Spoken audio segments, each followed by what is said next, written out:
Thank you all for tuning into yet another episode in which I talk about issues related to public transport. Now, development is technically not public transport, but it's it is possible, but it is difficult to discuss these two issues separately because transportation gets people between places. So the question of what these places are matters, and this is maybe less true of intercity um, public transportation, but certainly at the local and regional level, public transportation shapes cities, sometimes intentionally, usually unintentionally, and vice versa. Um, so, quite a lot of questions about public transportation. I want to say they are. I'm not going to say they are developmental questions, but they are intimately related to developmental questions. And so and in practice, and I'm going to say, so I'm going to talk about transit-oriented development, but I'm going to talk about the modern side. So the pre-modern side, I'm not talking about pre. I don't mean Middle Ages. I mean early 20th century when cars weren't really a thing. Um, so at the time when there was no competition to public transportation, often the development that it induced was sprawl. So the expression commuter. Oh, glad you can join in. Most of my videos are on YouTube, although I have slouched in the last three. If you're watching on YouTube, then they're also on YouTube. I upload chronologically, but if you're on Twitch, and my last three videos I think are not on YouTube yet. Um, they're very crayon. So the early railroad development was rather suburban.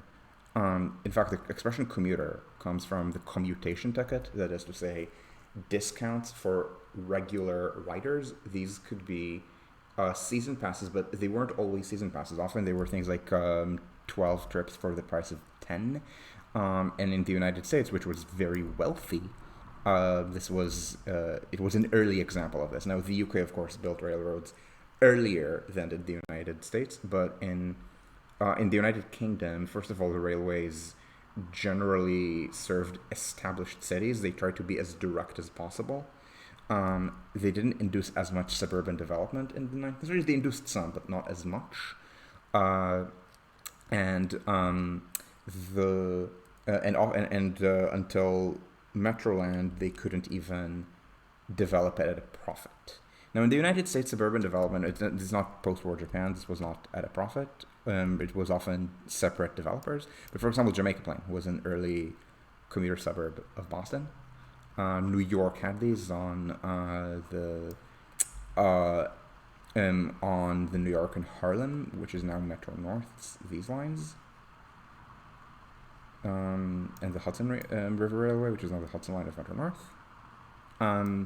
Later, the LIRR. It took a while because often the railroads were not generally built with the idea of being for local travel, and even ones that are mostly commuter railways right now often had different ambitions. The Long Island Railroad was built as a New York to Boston line, with ferry transfers at both ends. At the time, they thought so. It was built from here to here, from Brooklyn to Greenport. The idea being that it was not possible to build a railway on the land route through Connecticut, and then it became possible, and the LIRR fell into hard times and had to reinvent itself as a commuter railway, which was hard because it bypassed all of the little towns on Long Island, which were mostly coastal at the time. And of course, over time, the suburbs filled, and now you look at the little towns, the historic towns, and there's a little bit there, but not a lot. Like here. Huntington, the original Huntington might have been here, but then they developed a new town center next to the train station. And then you look in the center of Long Island, and this is where all the development is because it just failed based on the railways. And the point is, often this was sprawled to the point that often early commuter railway development in some city regions is identified as a contributor to low density and auto oriented characteristic nowadays. The examples that I'm thinking of right now are LA and Sydney. Now, LA and Sydney are atypical in that there are New World cities that became rich very quickly. This is something that often happens when you become rich much faster than is typical. And when I say much faster than is typical, I'm not even talking about Japan or South Korea. South Korea had very rapid growth, but it was an era of rapid urbanization, industrialization, and people becoming migrant workers in the industrial cities, seeking work in factories. So a lot of development, but wages, for example, weren't very high. In fact, industrial wages in these places were low. These developed through having a literate, for example, South Korea, the thing that developed it in the 60s, 70s, 80s was that it was a literate country. By the end of the 50s, early 60s, South Korea had near universal literacy. You don't need to go to college to be a factory worker, but you generally need to be able to read instructions. And it had very low wages. South Korea and Taiwan in the 50s were both very poor countries. Unlike, for example, Japan. Japan, remember, at the time Commodore Perry showed up in Japan, I think it was 1854, Japan was the richest non-Western country. It was, I think, 15%, maybe 15% urbanized, which is like Britain in the early 18th century or something. South Korea was 3% urbanized. So low wages, but pretty good skills. This is kind of like I think people today treat it as the normal way you develop because of East Asia and to some extent Southeast Asia. But the other way is, let's call it the Dubai model, where you have a resource that very suddenly becomes very valuable or very accessible. Very accessible means that, for example, it means that there's a railway, so suddenly you can actually go get the gold in California or something. I mean, the gold rush is before the railways, but and in LA it was oil. And this means, so because there are very high incomes and it happens very suddenly, and this means that there's a lot of disposable income, but the infrastructure has not kept up. Now, around the turn of the century, this was not yet car culture. LA became the capital of American car culture in the 20s, not in the 1900s. But often what this means is that people do move out to the suburban commuter regions, to the bedroom communities enabled by early commuter rail, or maybe early more urban rail. I mean, at this time, all of this commuter rail in America charges premium fares and only runs at rush hour, pretty much. But also rapid transit couldn't do the same thing. So, for example, this is not LA or Sydney. This is London. So, as I said, in Britain, there wasn't as much suburban TOD historically. But in London, there was one place where there was. The issue was that in Britain, the law required railways to get rid of excess land. So a railway was allowed to engage in compulsory purchase of land in order to build its infrastructure. But then once it built it, it needed to immediately get rid of things it did not need for its operations. So it could not bank land and hope for it to appreciate and either sell it at a profit or rent it at a profit, the way that is very common for example, the MTR in Hong Kong or Japanese private railways. The one exception was the London Underground's Metropolitan line. So to the northwest, there's something called Metroland because the Met could actually develop this at a profit. Now, I'm going to zoom in for a second, point something out to you guys, which is that this is low density. This is low density suburban development. Now, some of these places are actually good for intensification, higher density development in the future, but they don't have it right now. And the point is that I think it's here, for example, is the Met Line. And um, so this is the kind of density we're talking about because this is very early. Yeah, you can maybe there are a handful of apartment buildings, but it's row houses. It's not actually dense, and often and often you have single family detached houses within walking distance of the underground. In these not here but here, so here maybe, um, and so this is kind of early because at the time this was built, this was I think the 1910s. Cars at the time were not a meaningful competitor. Um, in 1920, I believe, no, 19, maybe 1919, in 1918-ish or 1919, I believe it was when in Iowa it was said that there was a car for every 7 people, and that was a very high rate of motorization, and this was credited to the state's road czar, Thomas McDonald, who built roads very efficiently, and this was how he became national road czar in the United States, the head of the Bureau of Public Roads.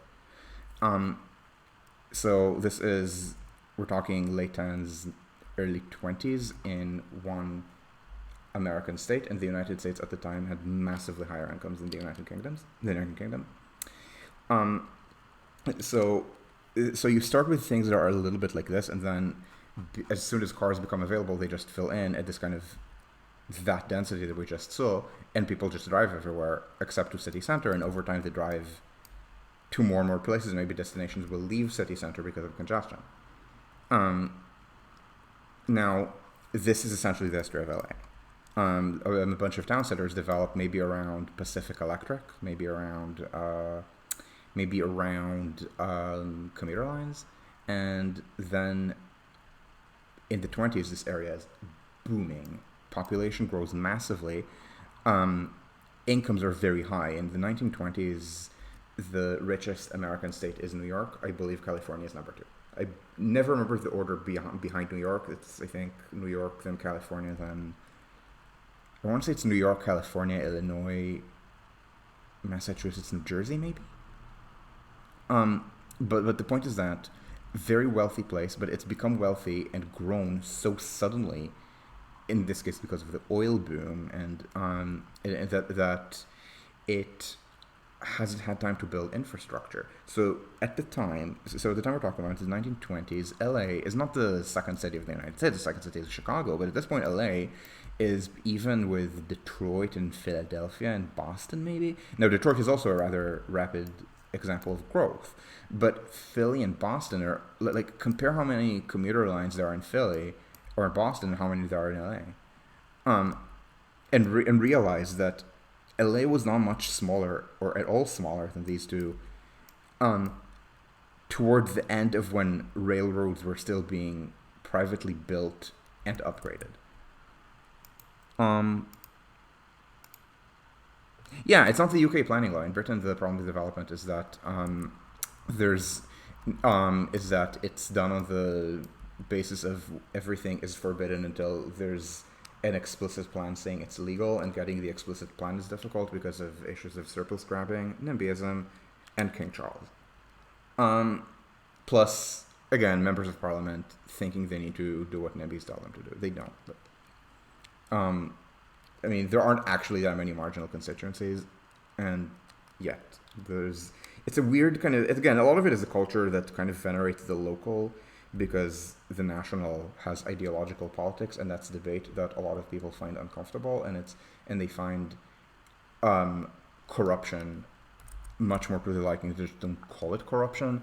When it's pointed out that it's corruption, often they start writing apologia for corruption.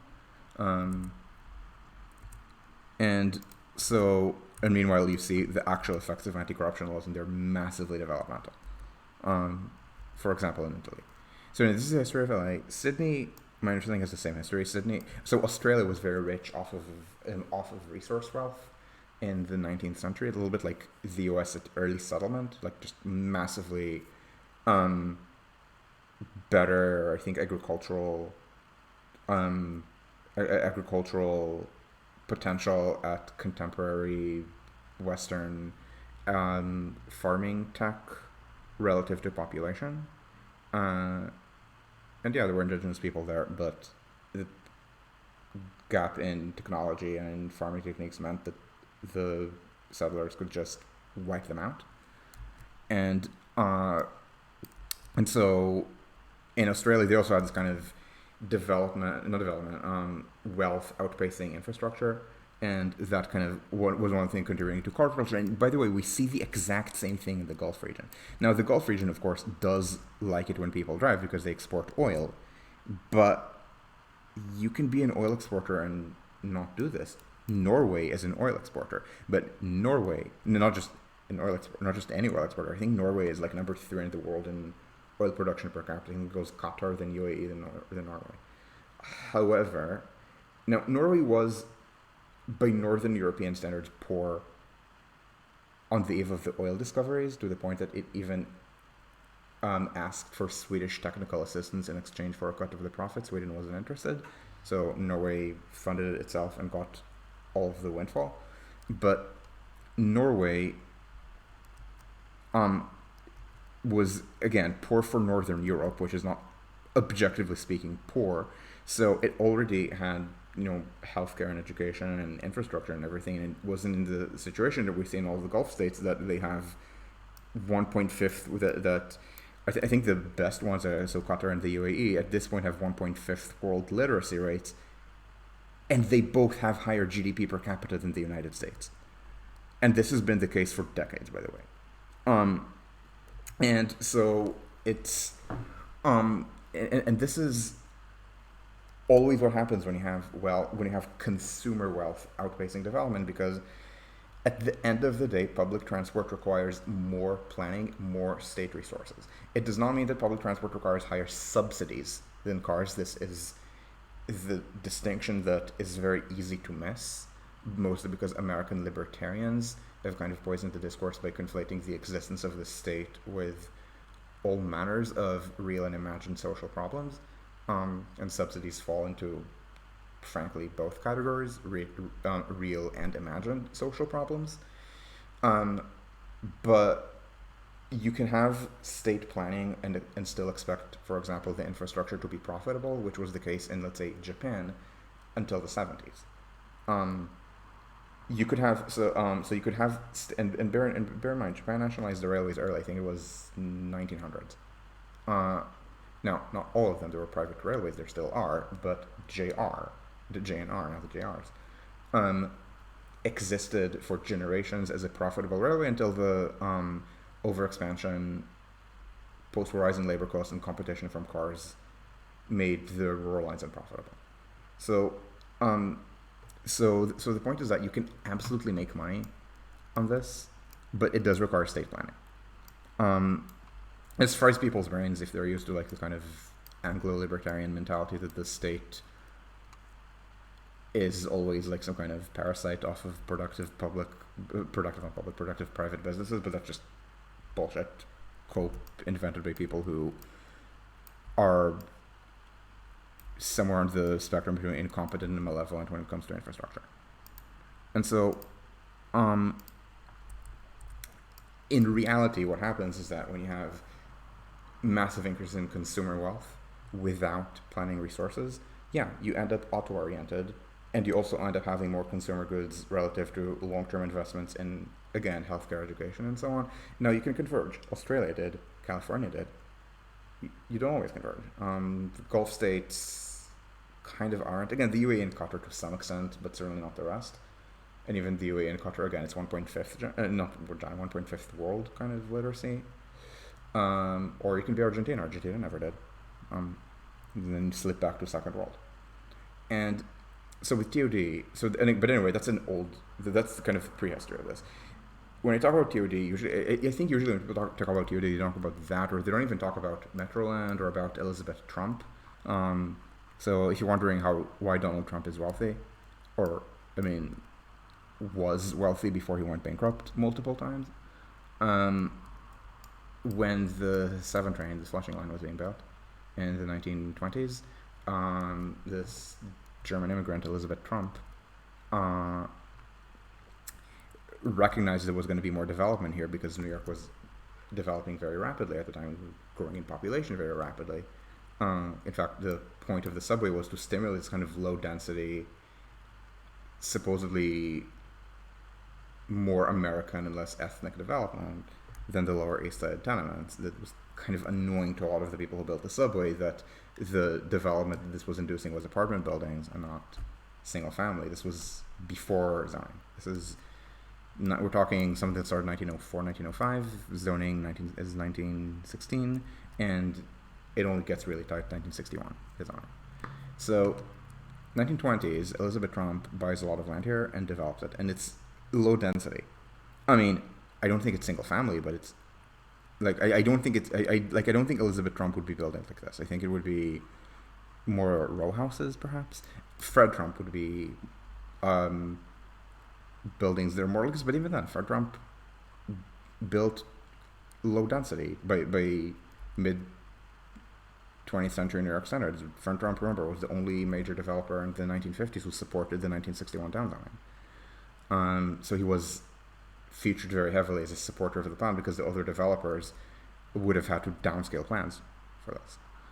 And so when I say, but anyway, when I talk about modern TOD, I generally don't mean, I don't want to call it virgin land, but I mean something that was farmland, something that doesn't really exist in the context of competition. So when I talk about modern TOD, I'm talking about, first of all, things in at least relatively mature cities.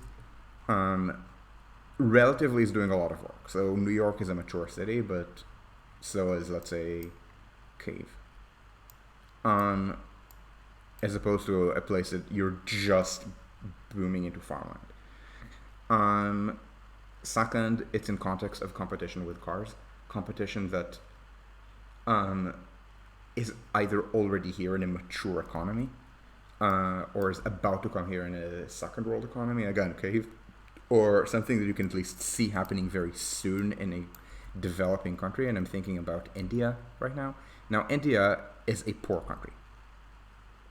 However, India also has high economic growth. Now, it's not something that Indians think about very much, because India, being a democracy, is a place where all of the social problems of the country are very well known, and the media constantly talks about them, and this leads Indians to believe that they have uniquely bad social problems. Well, for a country with uniquely bad social problems, India sure has fast economic growth, and the upshot is that India and the upshot is that in India they should already be thinking 20 years into the future, and how they can design TOD around all of the cities in India. I say major cities, but today's metro area of 1 million in India is 20 years from now metro area of 3 million, most likely. India is doing a very good job at suppressing urban growth, but there's a limit to what it can do without literally de-developing, which it is not. So because of that growth, it needs to think, how are we doing this? How are we doing TOD that will make people want to take the metro, want to take, in the case of India, the commuter trains, in the case of a place with light rail, the light rail, things like that. And so first of all, we're talking relatively mature city. Again, a city that could be growing very fast, but nothing like early 20th century New York or anything like that. We're talking about the context of competition with cars. And usually we're talking about the context with extensive state planning. So there aren't places without zoning, and including Texas. Houston likes saying it doesn't have zoning. It has zoning. It's just the entire city is one zone. Like parking minimum setbacks, things like various incentives for private deed restrictions. That's zoning, except without calling it zoning. It's the usual American Leviathan by proxy. It's people who understand that you need to have a government, and then you pretend you don't, in a way that reduces accountability, because and certainly in the American South, it's because they perceive the government as this awful thing that took away their slaves, and then told them that they need to give black people the right to vote. This is all that it boils down to, this mentality of the government is bad. Which is called freedom, but I mean, the North had freedom too, in the North did not develop that mentality that it's bad to have a government. Um, and so with DoD, we're mostly talking about infill. Now, infill can come from a bunch of different places, and I think it's useful to talk about all of them. So let's call it the YIMBY, the American YIMBY system, which it's something that American YIMBYs like to talk about a lot. It's actually very rare in North America. I don't think it even exists in Europe. I think it does exist in rich Asia, and that is replacement. So there's TOD by replacement, which means you find a small building in a good area. Good in this case means good access to mass transit. I don't mean good in the sense of it's called a good neighborhood. Although usually it would be done in things that are called good neighborhoods because they're the most profitable. And then you replace the building with a bigger building. This is usually the theory that the EMB movement talks about the most. Often it's taking a single family house and making it into an apartment building, which may be normal mid-rise or it might be missing metal. Usually when San Francisco EMBs talk about this, they talk about that. Now, there is a version that is more common than what I just said, which is taking a house and making it into an apartment building, which is taking a single-story store and making it into an apartment building. The issue is that retail tends to generate less NIMBYism. Often the owner is someone who thinks of the place as a business and therefore will sell. Now, of course, residents also sell, but housing residences, and this is especially true of things that are used as long-term residences, like again, single-family houses are atypically likely to be used that way, and in that case, there's a lot of emotional attachment, far in excess of market value, often to the point that it's just more profitable to buy from someone else. This is not at all the Strong Towns approach. The Strong Towns approach is different, and I'm going to mention it in one moment. It's actually good that you mentioned Strong Towns because, but this is not the Strong Towns approach. This is replacing small buildings with bigger buildings. And again, usually you will do retail because the shopkeeper will sell for market value. The homeowner generally will not. They might sell for a little above market value, but often it's a thing where developers buy when they hear that someone needs cash. And this is one of the things that gives developers a bad name with residential communities. A lot of it is just residential communities hate the idea of more people coming in, but there's this kind of stereotype that developers are taking advantage of people in their weakness. So if someone is having a divorce and needs money, then the developer will offer money will offer market rate for the house. If someone just died, the developer will offer market rate to the heirs. In the United States, because medical care is atypically expensive, by which I mean it costs more than $0. I mean, not literally more than zero. It costs more than zero here, but not a lot more.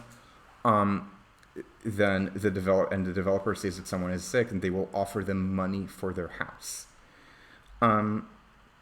This is so because of that approach, usually it's again easier to do it with retail. Again, because with retail also, it's just normal to do it at market rate rather than waiting for someone to be desperate for money somehow. There's less of a mentality that this is exploitative, and therefore there's less political pressure to make that harder. And so often this is stores, although again, even stores can get NIMBYs, and I'm zooming in on San Francisco. There's this case of the Mission laundromat where owner wanted to sell it to retire on the money, and that would be turned into, I think, a 6-story condo, and the neighborhood NIMBYs wanted to complain about loss of affordable housing. Well, there was no housing. This was a laundromat, and so the thing that they complained about the most was that there was a mural of Cesar Chavez painted on the side of the laundromat. So again, this is something that, yeah, you wish you could demolish things ever. Yeah, this is something that is very rare in Europe. It's more common, but still uncommon in North America. It's more common in Asia, I believe. Just straight up replacement. Now, the strong towns approach, by the way, is not about whether it's replacement. The strong towns approach is that the development must be of approximately the same size as the rest of the street. So, in the strong towns approach, if you have a street of 1 and 2 story buildings, you should only be allowed to develop up to about 3. I think it's supposed to be 1.5 times.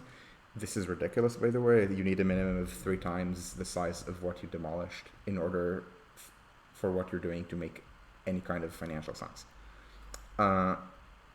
And especially the other problem with the strong towns approach is that because it likes this kind of gradualness, it often clashes with other kinds of theory that I'm about to talk about in a sec.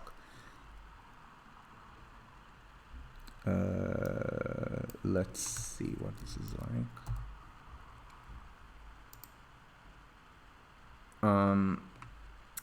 So there's development by replacement. Often the replacement is to a very large, the restaurant, the Chinese restaurant. Yeah, so bear in mind that often there's a very large ratio of what is replacing. So for example, here, so I guess the strong towns approach might be okay with a high rise because this is an area that already has high rises, but strong towns generally dislikes this kind of modernist development anyway. And so usually with replacement, it's very glaring, especially when there is a new transit line, to the point that Chuck Morone literally opposes subway development because it induces things that are more than 1.5x. And I was actually floored when I heard that this was... Oh, okay. And I was actually floored when I heard this argument that... So Vancouver has development by replacement to some extent.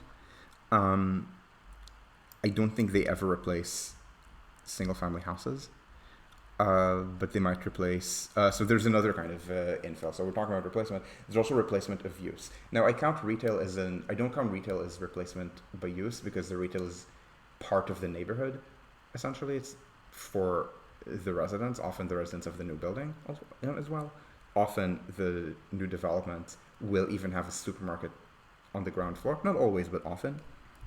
And but there's also brownfield redevelopment. This is when you turn industrial land into residential and commercial land. For example, this is how Metrotown was built in Burnaby, and that is now the thing that most offends people with their traditional views of urbanism is buildings this size. To be very clear, all of these are from the 1980s and 90s and maybe 21st century. None of the things that Google Earth is rendering very slowly existed before SkyTrain. Some of them were built simultaneously with SkyTrain. SkyTrain opened end of 85 for trials, beginning of 86 for regular service.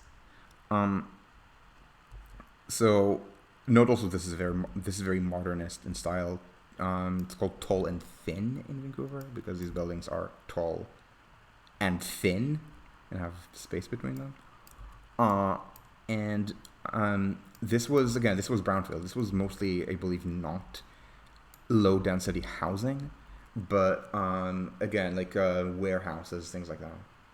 And so this is the now this is generally less contentious. In Europe, generally TOD would be like that.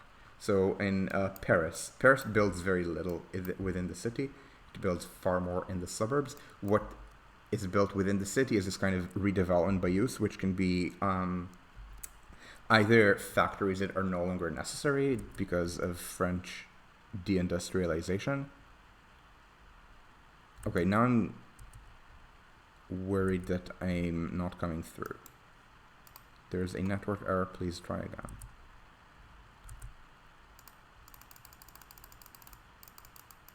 Okay. Am I booted from the stream? Am I booted from the stream? I'm still recording.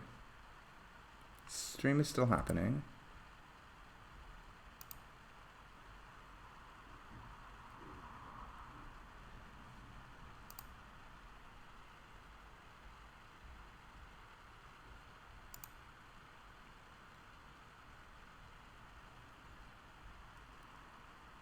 Session is going. Okay.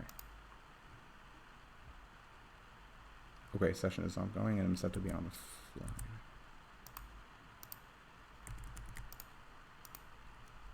Weird.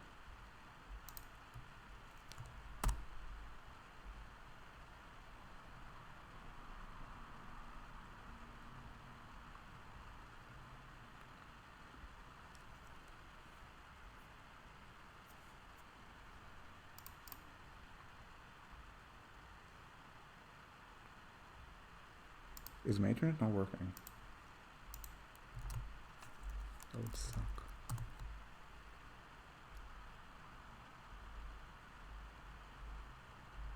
No, my internet is working. Is Twitch not working? No, Twitch is working. It's fine.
Can you guys see this?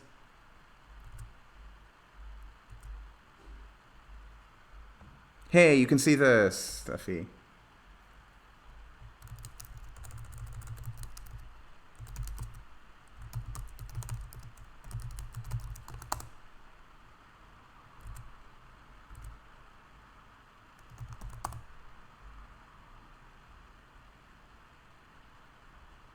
Hang on one moment, please.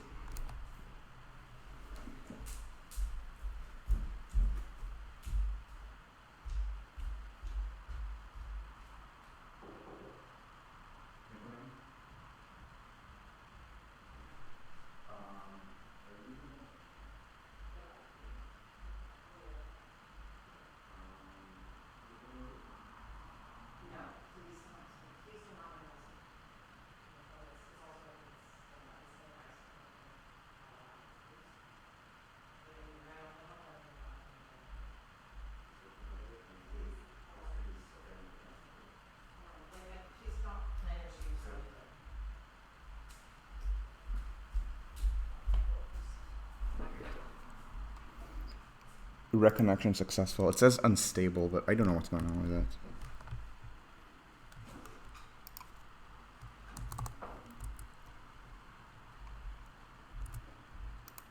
it.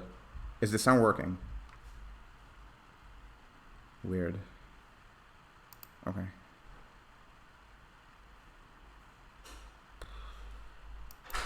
Yeah, my internet's not always very unstable. My internet is sometimes acts up, and I don't know what's wrong with it.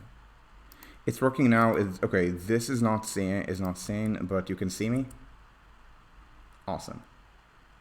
Okay. Life in Berlin. I don't know if it's life in Berlin or my internet connection. I mean, when I tether to a phone, it's better. It's just that the phone plan is limited. Um. So anyway, I was starting to say that there are different models of TOD. Weird. Yeah. I don't. Then I don't know what's going on with this. Ugh. But anyway.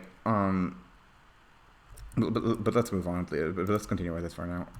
In Paris, it's again disused factories because of French deindustrialization, uh, and also you see all these giant rail yards. They often don't need to be there. London actually does this. So there's quite a lot of TOD in London that is brownfield redevelopment of old goods yards because there's no longer a need for coal heating in London delivered by train. Um, I think all of this area, or this area was goods yards until very recently. So this, for example, is all I believe modern TOD, like post-war. And I don't mean 1948. I mean I think maybe 60s or much later even. And so the okay, yeah, there's the usual like building bigger, replacing a building with a bigger building. There's replacing use from again industrial to more modern urban, post-industrial urban. I don't like saying post-industrial because post-industrial in this case means often has a connotation of decline, kind of post-industrial decline of places that used to be industrial and now have high unemployment. I think the expression post-industrial, I think, conjures a place like Birmingham, a place like all of Yorkshire, or a place like Detroit, but it's equally true of London and Paris. And honestly, even the most industrialized parts of Europe are the manufacturing share is falling. I think even not in Europe. I think in China the manufacturing share of employment is falling. So there's that kind of TOD.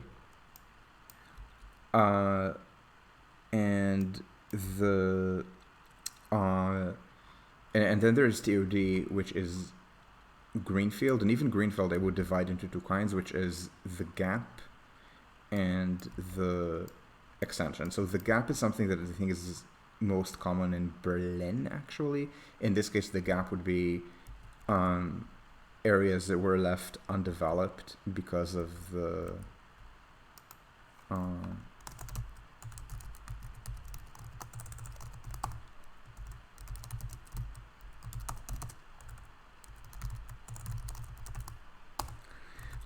is that the gash left by the wall created a lot of developable land.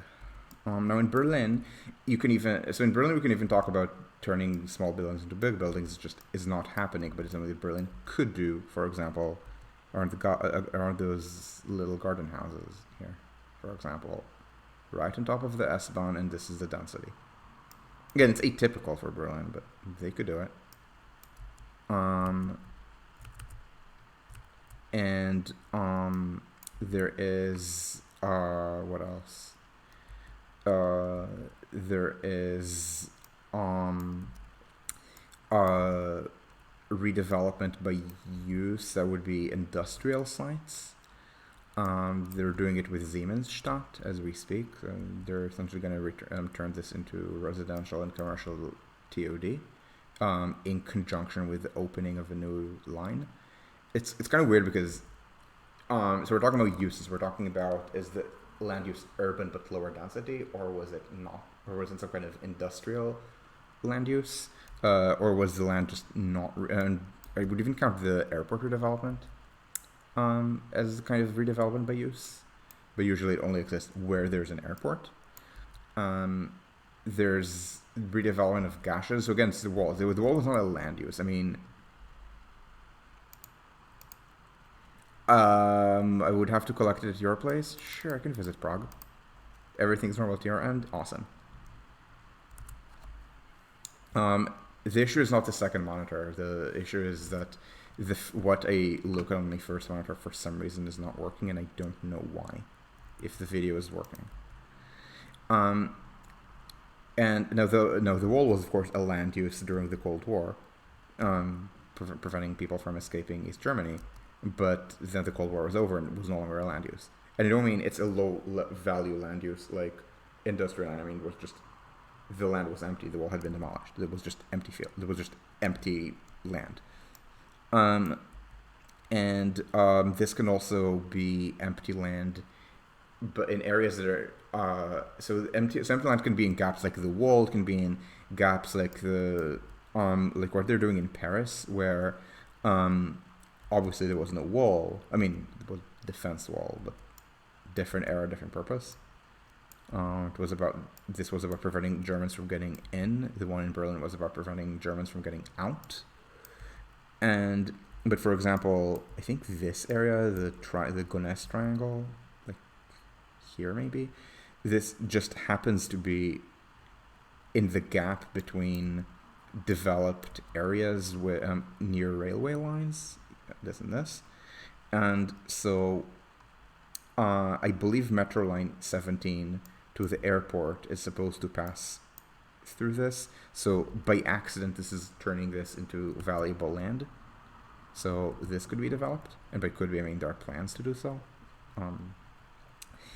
Then you have things that are genuinely greenfield, where you just find a place with a growth plan and builder, and that's maybe the same thing as building to a place that's empty. And this is Stockholm. It's a very it's a thing that they do there. And in Stockholm they never replace buildings. Part of it is that central Stockholm doesn't really have low density residential anything. It has mid-rise, which could be replaced with high-rises, but it's Europe. They first of all don't replace building, and second, don't build high-rises. These are two long-standing problems of Euroland. And so where they do build is they identify suburban sites where there's land that's used for parkland, but not in any sense of valuable urban parks of which there's a shortage, but in areas where there's just so much empty space it's being used as a giant park.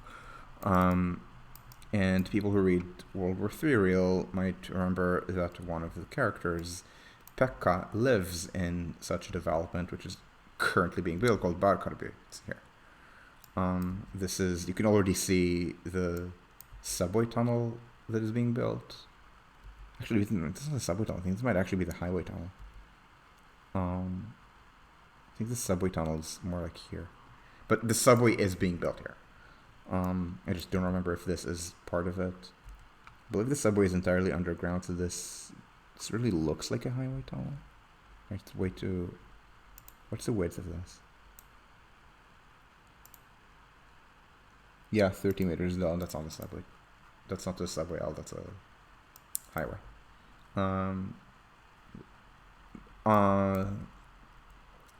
But the subway is also being built in this area. So much of this area is supposed to be redeveloped. And this is pretty far out in the suburbs, just where they found land, and it's part of their growth plan. So TOD, again, it can be you increase the density, you redevelop brownfield, or you do this is greenfield. And you can also do it at a place in like a more in city center where everything is transit oriented in a sense. Or you can do it at kind of a node next to a train station that exists, or you can do it as part of a purpose-built line. And of course, if it's a purpose-built line, it's easier to go greenfield because you can choose where the line goes. Alongside where the development goes, and this is essentially what is done in the Nordic countries. So Nye Tunnelbanen is part of this growth plan with the negotiated with the municipalities, let's say Järfälla and Nacka, about where they're going to put new housing based on perceived housing needs, except these were housing needs that were perceived in the late 2000s, and since then Sweden's had a lot of immigration, so they hit the 2030 population projections, I think in 2017 or 2018 or something. So they're going to need more. But the point is that this is something that is relatively easy on both ends, just because you don't need to deal with redevelopment. It's usually easier to build. Now, Stockholm is deep mining, even in outlying areas, but most places don't do that. Now, I shit on Stockholm more than I should. Stockholm still has low construction costs, but for example, Nuremberg, I think it has even lower construction costs. Nuremberg has the lowest construction costs in Germany. But you can see where they tunnel in, and often the U-Bahn goes through rather, like, this is U-Bahn, I believe. And if I'm wrong, there's certainly U-Bahn to Gebersdorf. No, it's the S-Bahn, so where's the U-Bahn? This is the U-Bahn. I believe. Yeah, this. So they're building an U-Bahn here. This is the U-Bahn. So yeah, it's urban core, but then it's being extended in a place where there's greenfield development. I imagine this is part of a development plan. It's not supposed to be a rail line in empty land. They're going to develop some of it. And this is just because it lies in the right direction or on the way to a suburb where they figure that there's good density to already serve and not just shape. And so this is easier. It means it's easier to tunnel because, for example, they could just build this cut and cover, because cut and cover is by far the best way to build on any kind of engineering criterion, except you can't go under mountains or rivers. So under rivers you do need to deep bore. The main reason not to do it is that it creates a lot of disturbance on the surface. So if you do it on a city street, you ruin the street for the duration of construction. And that is usually unacceptable. There's no streets, so you can just do this. And this makes things a lot easier on construction of both the subway and housing. The problem with doing so is that if you do so, then you have to build where there happens to be greenfield in the right direction, and maybe Nuremberg is sufficiently small that there's something relatively nearby. But even that is, this is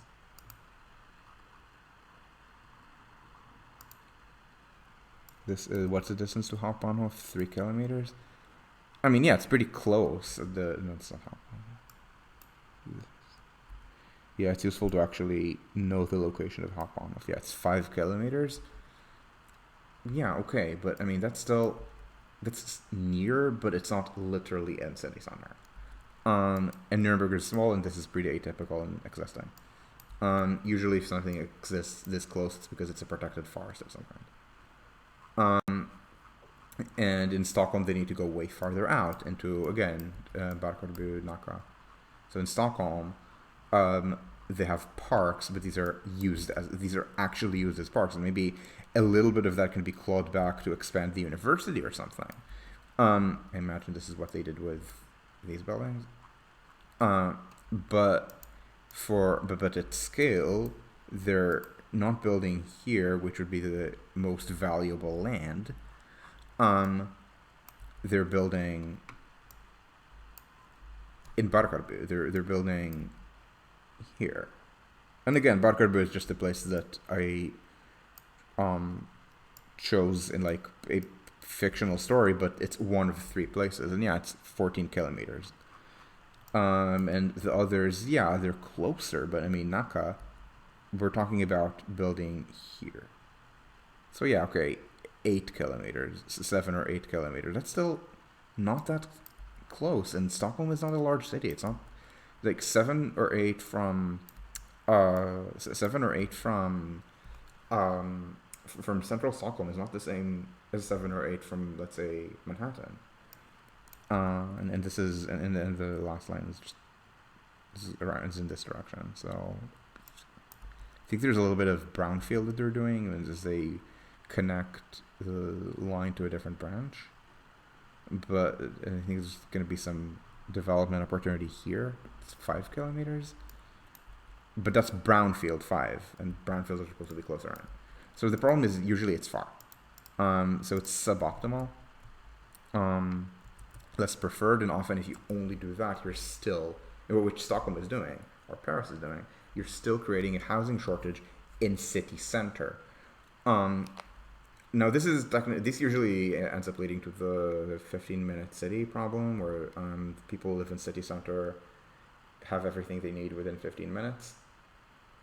Sometimes even their commute is 15 minutes by bike. Sometimes it's not, but it's not much longer by train. Let's say 20 or 30. And then the service class has 45-minute commutes.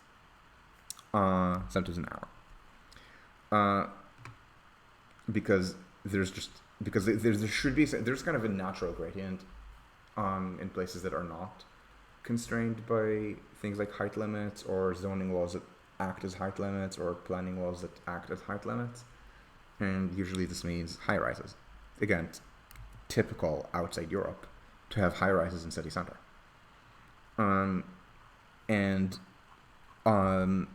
No, again, you can do this and still compete with the car. Remember, we're talking about transit-oriented development in the sense of a modern, mature economy, but also the need to compete with a car. And if you need to compete with cars, Stockholm does that. It's fine. I mean, yeah, they're doing it, and note that they're doing it while building highway tunnels. Remember, I think Stockholm today has more highway tunnels in service than any single American city. I think number 1 in America would be Boston with a big dig. And that's being expanded pretty substantially with congestion pricing revenue. This is what happens when the alliance is in power. But even then, they're making sure people can still access jobs to city center by rail. So the model shift in Sweden, I'm not sure about Sweden, but in Stockholm the model shift is in the right direction. I think in Sweden in general, I will not be able to find you guys a reference right now, but I read, I'm forgetting one, a couple of years ago, that Sweden was the only rich country where transport emissions had fallen from 1990 to when this was published, which I think was 2016 or 17. It's pretty normal in a rich country today for greenhouse gas emissions per capita to be falling. However, these emissions are falling because of power generation, the terminal decline of coal, and the growth in renewables. But in all of these places, transport emissions are growing, and in Sweden, I think they fell 1%. I'm forgetting whether per capita or not per capita between, I want to say, 1990 and 2016.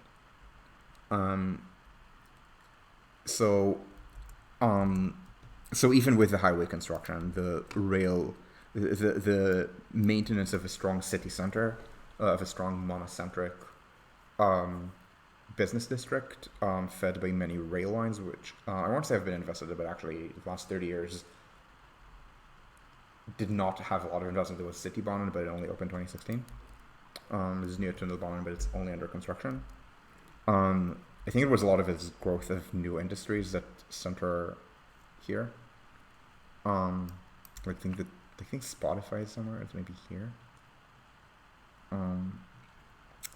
And so the upshot is that this is okay for model shift, the finding sites and then building subways to them and then redeveloping them. It's just, it is going to create to a large extent a housing shortage in city center, because when you build a line like this, you make this area more desirable. Not this area. We're not talking about Jakobsberg. We weren't talking about Jakobsberg. We were talking about about Järfälla. So you're making this area more desirable by building trains there. However, you're also making city center more desirable because people are going to take the train to city center, and the destinations are going to agglomerate in city center. So not city center, city center. This is other one. And so if they agglomerate in city center, it means that the most valuable land is still going to be here. So essentially, building more subways, yeah, it's creating more housing. I mean, if it's part of the TOD plan, it's creating model shift. And if it's not creating model shift, it's, which again it is in Stockholm, it at the very worst prevents adverse model shift. But what it won't do is it will not make city center cheaper. Because city center will remain more desirable. Because this is what public transport does. Public transport works with strong centers.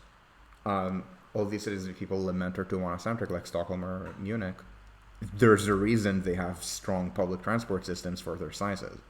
And then you look at polycentric places, and there's a metro area slightly larger than Stockholm, probably comparable in size to München, which is polycentric. It's called Upper Silesia. It's a lot poorer than both. It's a lot more car-oriented than both. So you do need to pay attention to centricity and to pay attention to what effect the transport system has on not just where people live, but where they go. And again, if it's just in one city and you keep building, then it's going to be fine, but you need to avoid trying to weaken city center, which often is viewed as a positive thing, and it is absolutely not a positive thing. It just creates more autocentricity. It makes city center less valuable, but it also means that for the working class, instead of having 45-minute commute to city center, they have commutes that can take more than an hour to a job center on the opposite side of city center. Remember, always assume worst case scenario about where people work relative to where people relative to where they live in the polycentricity in a polycentric city. So this is how kind of transit oriented development works with public transit. Again, there are a bunch of ways to do it. It's the most expensive to do city center brownfields, especially to do replacements, because replacements, again, it's hard to buy out a single family owner. You can buy the owner of an apartment building, but the owner of a small apartment building is going to behave like a single family owner. The owner of a larger building, let's say an apartment building, like a mid-rise apartment building, first of all, in Europe, I think most of these are condo anyway. In the US it's split, but usually they're wanted rentals owned by one person. But then, first of all, you need to buy out 12 tenants or something, and usually there are tenant protection laws. But even when you buy them out, which is fine, usually the gap between current size and future size is such that you can give the tenants a very good deal in the middle. I think I've seen an example of that in Seattle recently. But the thing is, if it's a mid-rise apartment building, let's say 6 floors, remember you need about a 3x factor for this to pencil out. So you need 3 times the size of the 6-floor building. So we're talking 18 floors, usually more because buildings tend to taper as they get taller. So we're talking, you need to replace your mid-rise with 25, 30 floor high-rise, which sometimes pencils out, but these don't pencil out infinitely. If Berlin legalized them, there would be a couple, there wouldn't be hundreds. There might be a very small number of tens, I'm guessing, in a city like Berlin. In Munich, there might be slightly more because it's a richer city. But I mean slightly. We're talking still low, maybe mid to figures. And that's not enough. I mean, we're talking, so a mid-rise, not a mid-rise, a high-rise. Okay, a high-rise might have, let's say 30, or we're talking a residential high-rise and not a 50 or 80 story office tower. We're talking, I don't know, 30-story-ish high-rise residential building. Um, yeah, you can. It's going to have a bunch of apartments, but it's not going to have millions of apartments. It's going to have probably. It's probably big, so we're talking 200, 300 ish apartments. So enough for 500 to 1,000 people. You build 50 of these, which is, I think, about the maximum I can see Berlin supporting if it legalizes them, which it hasn't.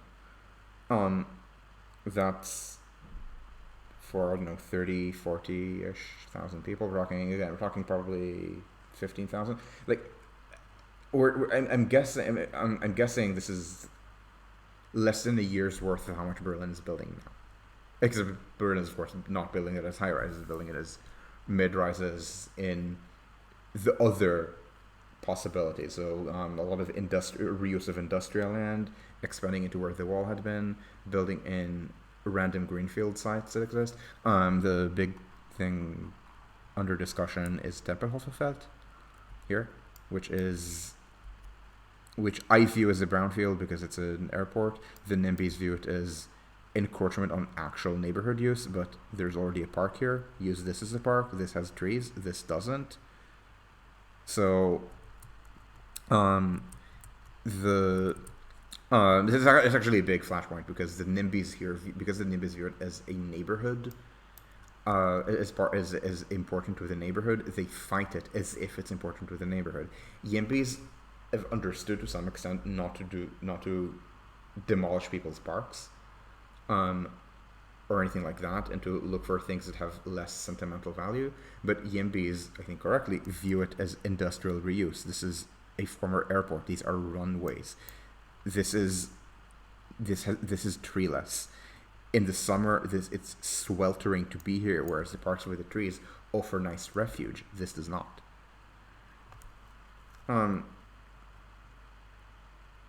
And so YIMBYs would, if this place looked like this, YIMBYs will not fight this. It doesn't. So I shouldn't say we, but we do. The reason I shouldn't say we is because I voted green. Because, as I keep reminding people, Francisco Giffey sucks.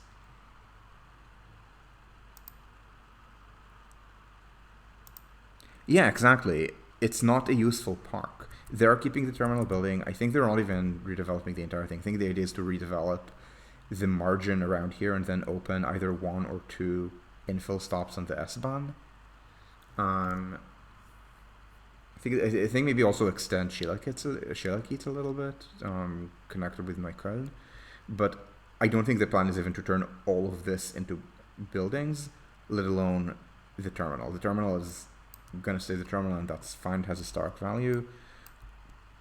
I can even see this becoming partly a park, like maybe this up to around here, or even if you really want part of the airstrip or something. But then the majority of the site should not be a park. Like a large majority of the site should be buildings. And this also turns like places like this into like the little football courts here. Is it correct to call this? Are these called Are these called football courts, or what are they called? Football pitches, maybe. My sports English is not good enough to remember what this is called. Is it a pitch? Yeah, I think they're doing two infill, but they can do one, honestly. Right now there are zero. Right now the trains go non-stop from Tempelhof to Hermannstraße. This might actually be the longest interstation on the Rhine. So yeah, build like infill, like I don't know, here or something, and then here, and then buildings here. You can avoid doing buildings right here, right next to the Autobahn. Yeah, that's not a hard site to redevelop. There's the NIMBYs treated as part of their park because the NIMBYs hate development more than they like. It's not exactly local NIMBYism. I mean, it's NIMBYism because the most intense NIMBYs live here, and here they don't live in Charlottenburg, but um, but they treated, but they're motivated, I think, ideologically more than by the usual petty local concerns. And oh, pitches. Yeah, no, I meant football. I don't mean like there's one football is played with a foot. Thank you very much. I don't mean whatever the Americans do to like give promising athletes concussions. So again, but you need the sites for this. Again, we have the site. It's just usually my point. But my point at any rate is Berlin does need high-rise development, but high-rise residential development is going to be secondary to the city's growth plan, even if it is legalized, because the so even in Europe. So in Europe, we build everything out of concrete. So it's not like in the United States where the cost of the eighth floor is massively higher than the cost of the either the seventh or the eighth is where you have to switch from wood to concrete. So either the seventh or the eighth floor is ungodly expensive. So nothing is built up to, let's say, 12 floors nowadays. It's either 6/7 or 15 or even 20 or more.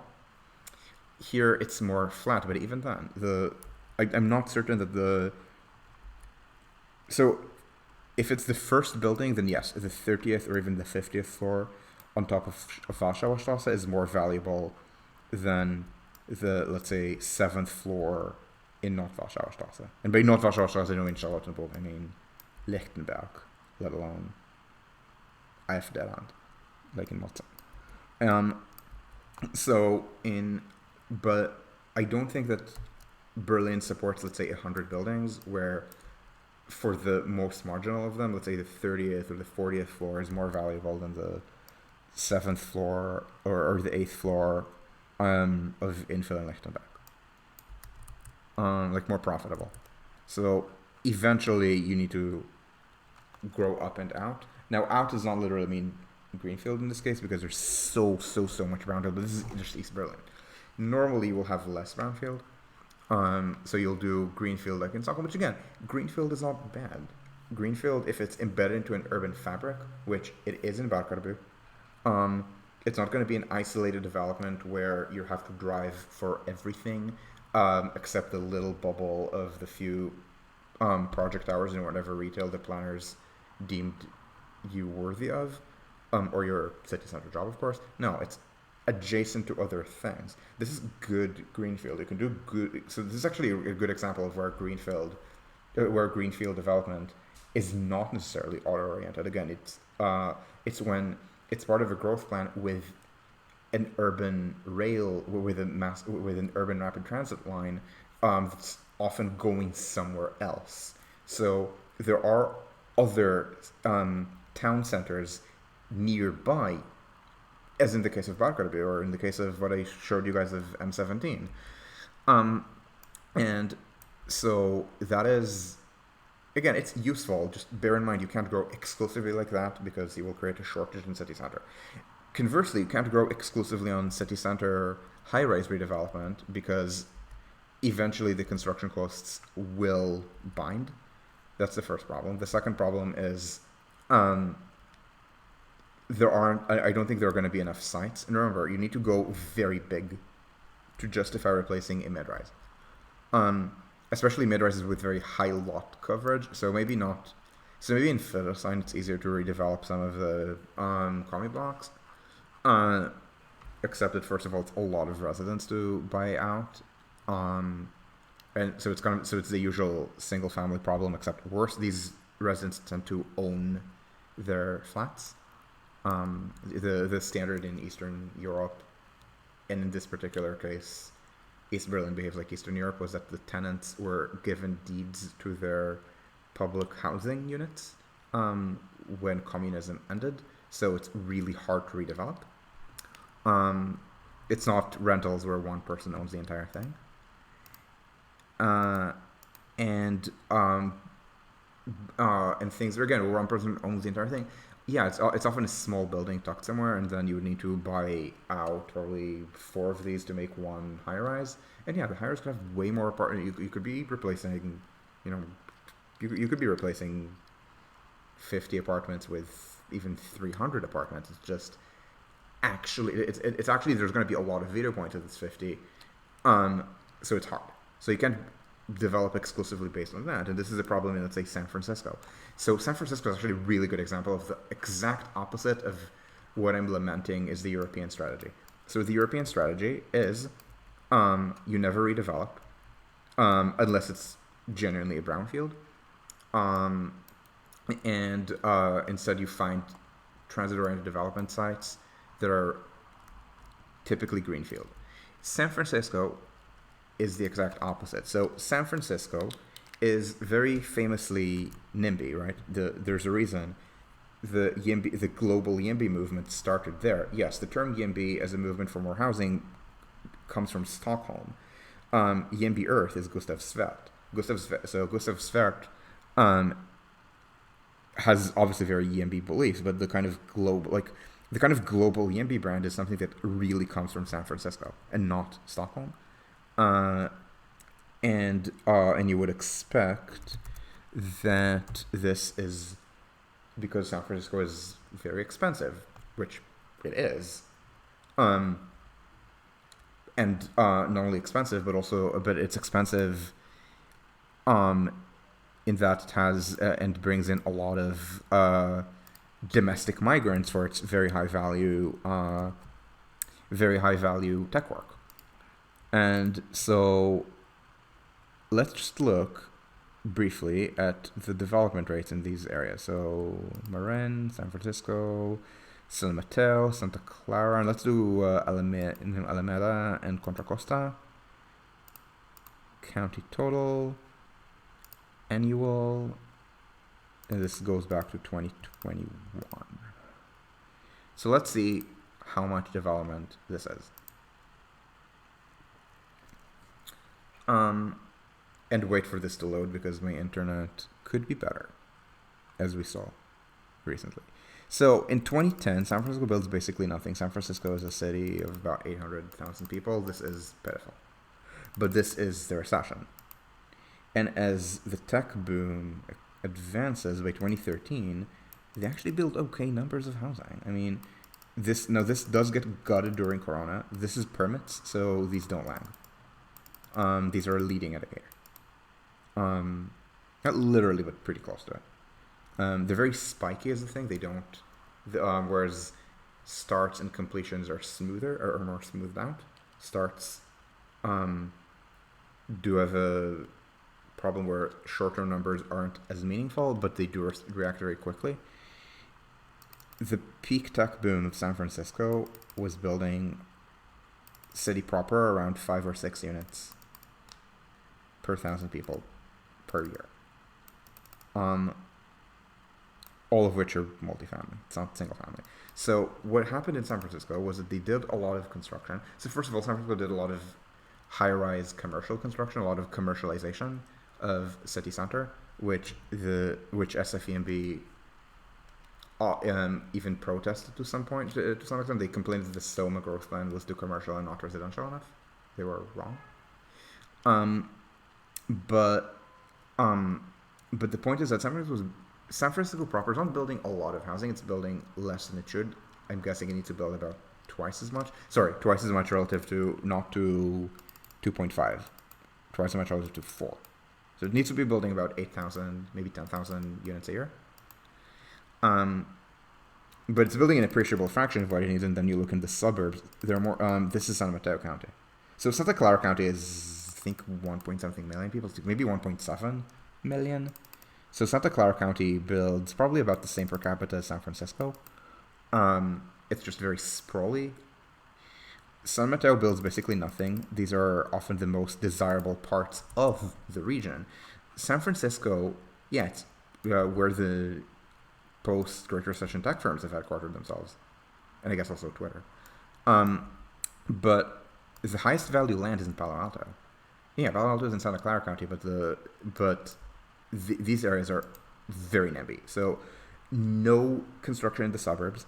Um, you can green. There's no real greenfield because it's all protected areas, and the greenfield would be auto-oriented because there's no town center to connect it with. Um, and so instead, people just move to Stockton and commute from Stockton. And the um, and the construction rates in the suburbs are pitiful. This number, these numbers, the ones that are about 1,000 each, these should probably be about 8,000 each. Contra Costa may be a bit less. Alameda actually builds. They're part of the East Bay that build housing. And then Marin County, these numbers should probably be on the order of 3,000 each. Not some each. So in San Francisco, the issue is that they do actually redevelop in the city, in city center. And moreover, in the city, the way that the distribution of these 4,000 that should have been 8,000 was, I think a majority of the units were in this part of the city, in District 6. I believe it's where Sonia Traus ran and lost, and where the person that she lost to ended up being rather EMB himself. By San Francisco local politics standards, at least. And so it's lots of big buildings here.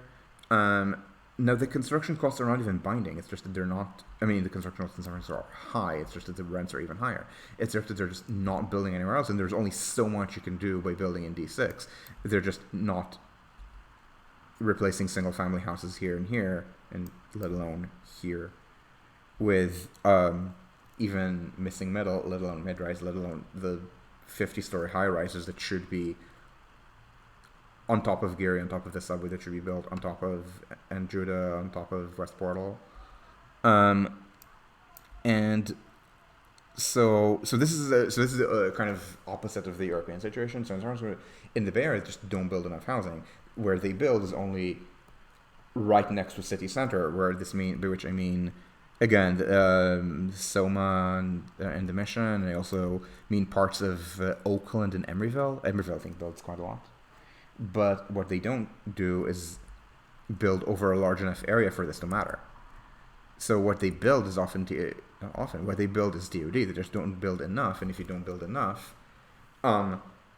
well, you're having a lot of private wealth and not a lot of infrastructure, and often where it's going to go is consumer goods, and this is where people start bragging about this being San Francisco, they don't brag about their Mercedeses or their Porsches, they brag about their Teslas.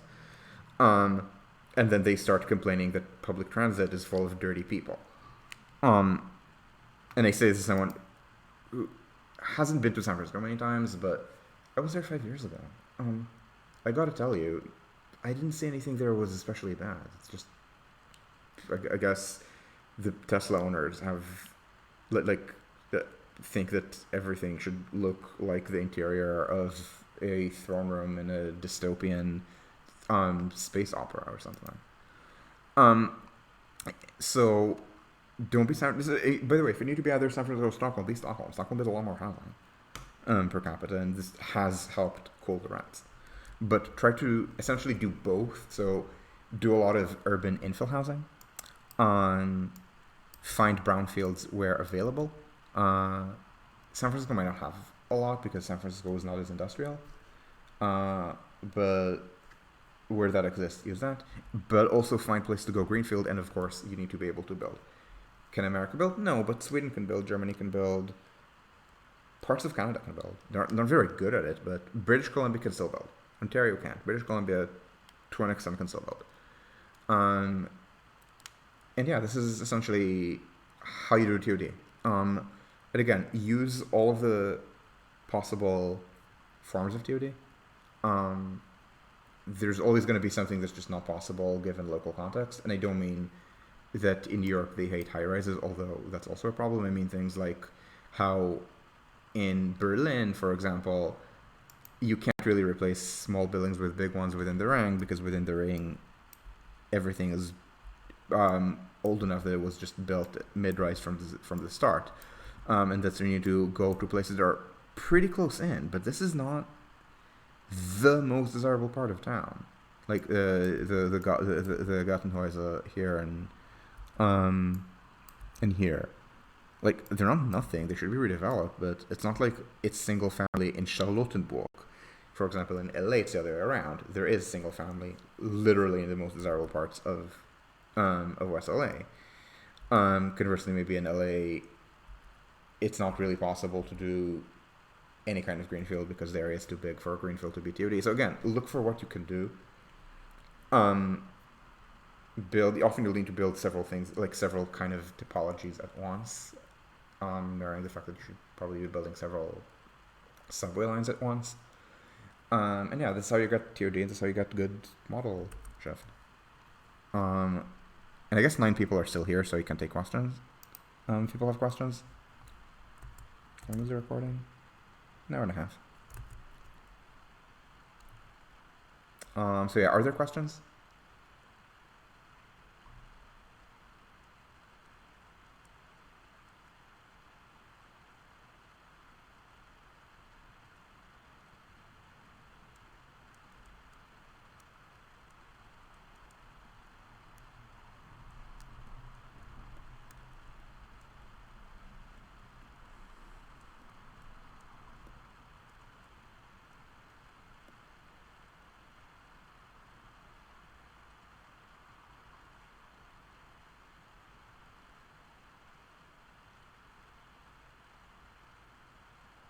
Okay. Gonna give it a minute, and if people don't have questions, then I'm just gonna close it then. And sorry about the internet from before.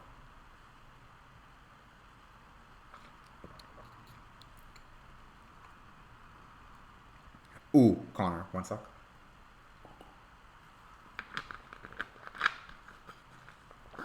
You mean why the US? So first of all, bear in mind that New York, especially for the older buildings, behaves like a European city.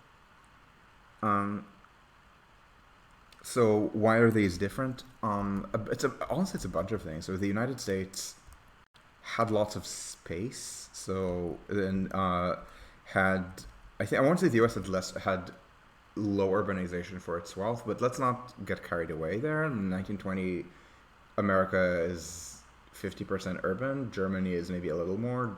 Britain is like 70%. Sure, but I mean the US. So yeah, the US was less urbanized than its wealth would suggest, but it's not a big. But I don't think it's a big enough difference to explain. I think that a lot of it is just there was a typically early suburbanization or something. But some of it is stuff they don't. Like, I can't tell you why in, let's say, 1952 the US already is way more suburbanized than, let's say, Sweden. And I'm centering Sweden because Sweden didn't undergo the war. I mean, economically, yes, but it was not in the war. And it was one of the wealthiest parts of Europe at the time. It was not much less wealthy than the United States. Switzerland.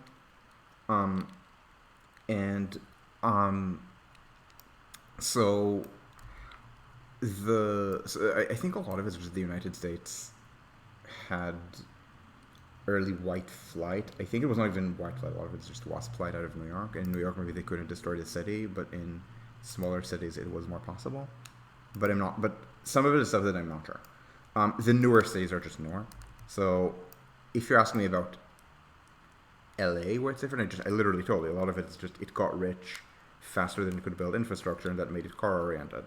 It's not the only reason. They also hated the railways. But wait, why did LA hate the railways? Well, they were kind of monopolistic because there were just 2 of them. So it was Southern, but it was, and the second one, the Santa Fe, was not as big as the main ones, the Southern Pacific. And maybe in a place that was more established, there would be more railways, and there would be more competition. So the Southern Pacific became a villain, and that was one of the things contributing to car culture.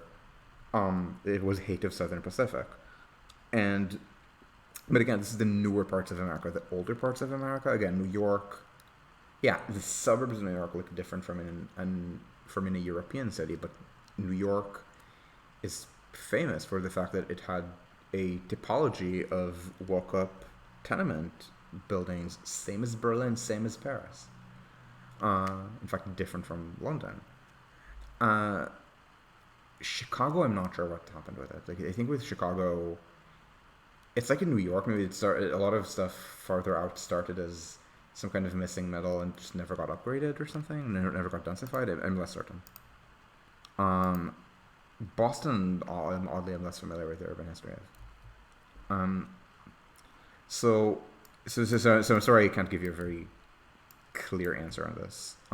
Certainly nowadays, because the US builds almost exclusively out of wood, it's difficult to reproduce European building forms in the United States.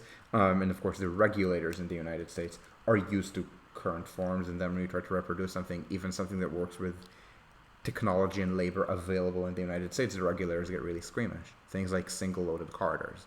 Um, so a lot of it's just drift where neither side has enough soft power on the other to lead to any kind of convergence. Like, Europeans don't want to be America. I mean, maybe the Poles do, but the Poles are depopulating as the Poles say they want to be like America, but you look at where they're moving to. They want to be Britain and Germany. Um, and so, and the United States certainly does not want to be Europe. The Americans want to vacation in Europe. Sometimes the new left urbanists in the United States want to replicate the European cities that they vacation in. None of them has any interest in replicating European production systems. Like, nobody seems to be interested in, let's say, having the sort of in-house state-owned or region or municipality-owned engineering firms of like things like RATP or Metropolitana Milanese. And you see the results. So I'm not fully certain about why the initial divergence happened, but once it happened, there's not enough soft power in either direction to create convergence, if that makes sense.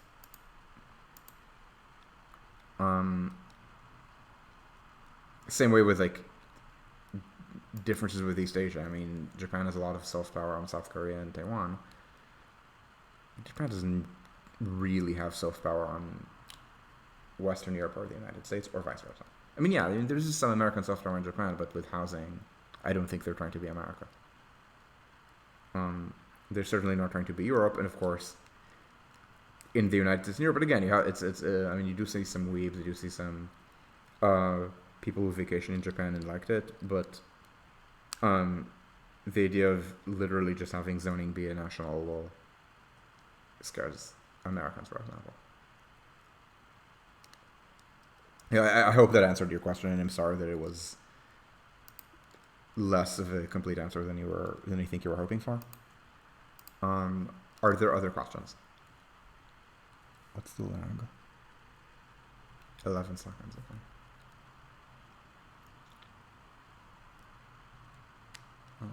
Okay, that tells me how much I need to wait and drink water.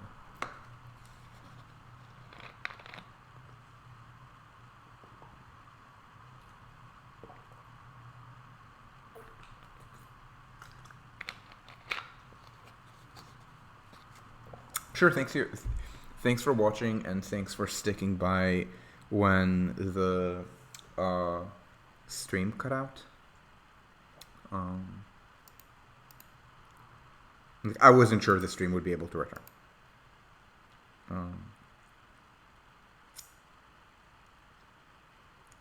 So yeah, gonna give it like a little bit, just a little bit more time if people want to type a follow-up or a question about a different.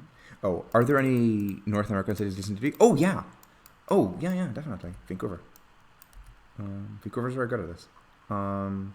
Seattle's actually building a lot of housing, but again, it's kind of San Francisco style in which the city is building a lot, the suburbs are building less.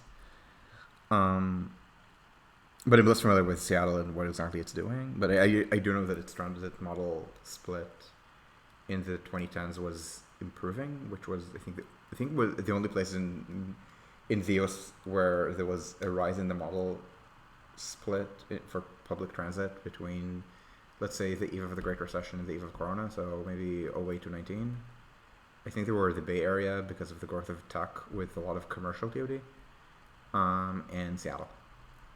Vancouver had massive growth in the model split, which we can't exactly see because the numbers are only reliable in 5-year increments and the years are 115, so 2021 will be a fake number. And 2016 was just before the Evergreen extension opened, so we're seeing, and even then we're seeing substantial increase from 06 to 16. We can estimate how much there would have been, but it's pretty substantial. Vancouver builds high rises in city center, commercial and residential. It does brownfield right on top of Skytrain, mostly the Expo line, less so the Millennium, especially less so the Canada line. It's happening much later. It's kind of building new city centers also, so doing a lot of good commercial TOD, building new city centers based on availability of Skytrain. So New West already existed as a pre-existing secondary downtown, but it built up a lot of high-rises, commercial and residential, simultaneously with Skytrain. Metrotown exists because of Skytrain. Surrey has several town centers. They unfortunately did not centralize around Wally, where Skytrain is. But Wally is one of their centers, I think the strongest. And I think the idea is to have maybe light rail here or some kind of BRT here. I don't remember. And then this is going to be, to Langley is going to be an elevated Skytrain. And I imagine there's going to be a lot of suburban greenfield TOD in the gap here. And of course in the town center around Langley. The one thing they're not doing in Vancouver is they're not redeveloping the existing residential areas if they're wealthy. So the west side is kind of undeveloped, is not going to be redeveloped very easily. Especially not a place like Chauncey, which is very wealthy and very snobbish. They are doing some redevelopment, but also under the redevelopment it's something random, like I'm forgetting where exactly, like maybe here. The Canadians made a mistake. They forgot to properly ethnically cleanse the indigenous people as they were trying to, and as a result there's a little bit of land here, which I think is here, but I'm not sure, that belongs to an indigenous tribe, which decided that they don't want to have a housing shortage, and therefore they're going to build a set of like high-rise buildings with a lot of social housing, pissing off every NIMBY that thought that they are in the loop, and it turns out that indigenous sovereignty means that the local NIMBYs are not in the loop. It's really delightful. I urge Canada and the United States to make more such mistakes and like give more such land to tribes that need the housing. Yeah, I mean London Terrace is London Terrace in my backyard is kind of the bougie version of KWCMB, but KWCMB in practice means London Terrace in my backyard. For people who don't obsessively watch everything, I say London Terrace is this building, or complex of buildings, named after a previous, I think it was named this way because of previous development, which was supposed to be London style. This is not at all London style. This might actually be the highest built up density part in the world. Like in like floor, not in people per square kilometer because it's a rich area. So lots of space, but certainly in built up square meters per square meter of land. This is from the 1930s, I believe. I think it was opened in the Depression.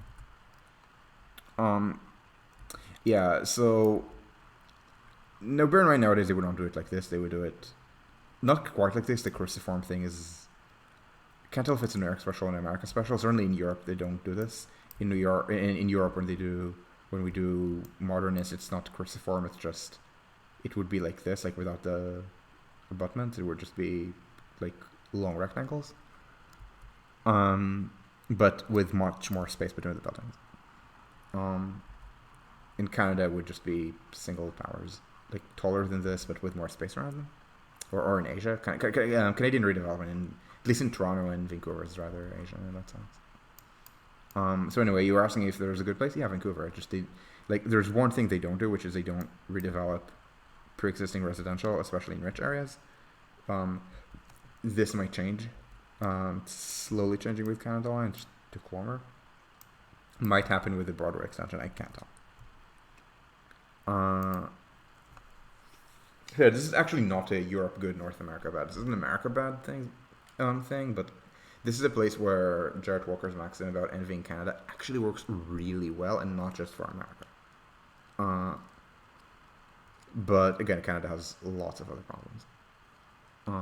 Just not the topic of today.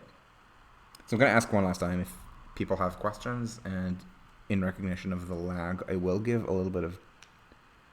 What the hell is this lag? And then if people don't have questions, we can break close.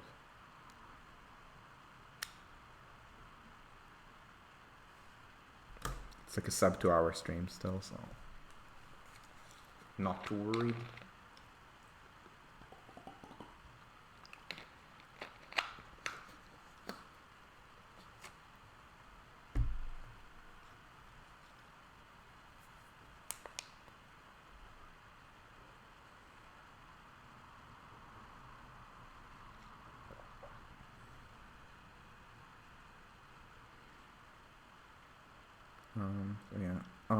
We'll give you a little bit of time to type, but then we can break off.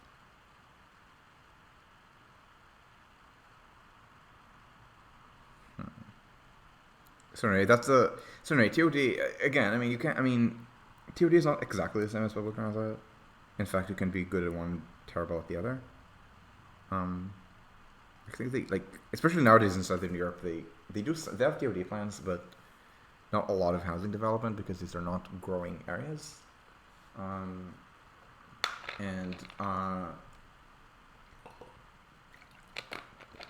conversely, Canada, again, Vancouver can build, but it's rapidly losing the ability to, and I doubt they're gonna. I imagine that after they build the Broadway subway, they'll continue to UBC, but that's essentially the last thing they'll be able to build given what's going on with their construction costs. But they can TOD, and that does buy them a lot of time. Time that I think they're wasting, but it does buy them time.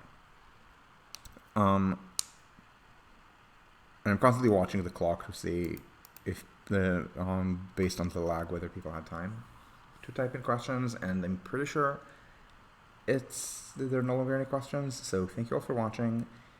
Thank you all for sticking by, even though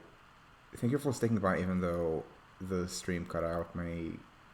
I can't tell if it's my computer. It's got to be not my computer, but the internet connection. Usually the cutouts are just little lags. I don't know what happened. And yeah, so thank you, and I will see you once again, maybe on Saturday, maybe in a week, I'm not sure. And yeah, talk to you soon. Ciao.